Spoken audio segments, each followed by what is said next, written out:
السلام عليكم ورحمة الله وبركاته. أولا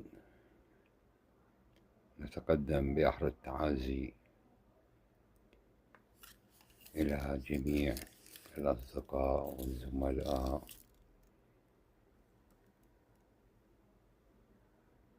بمناسبة ذكرى استشهاد السيد محمد صادق الصدر ونجليه عليهم رحمة الله وأسكنهم فسيح جناته.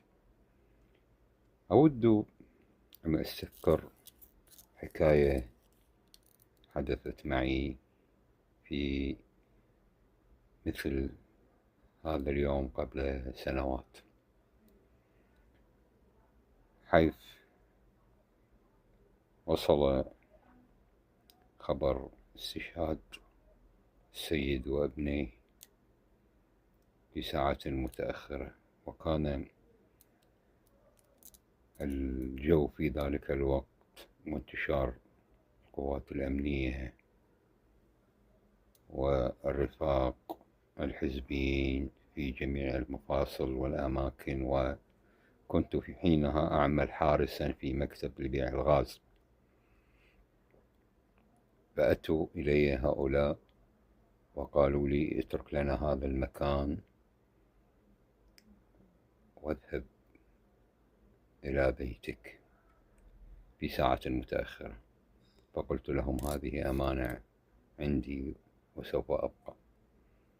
كانوا خائفين جدا في تلك الفترة. وفي ذلك اليوم أو في تلك الليلة كتبت القصيدة الشعبية الوحيدة لي عن السيد واستشهاد السيد، حتى في ساعة متأخرة جدا قبيل الفجر، وقلت فيها: يا صدرنا وما نحب غيرك صدر.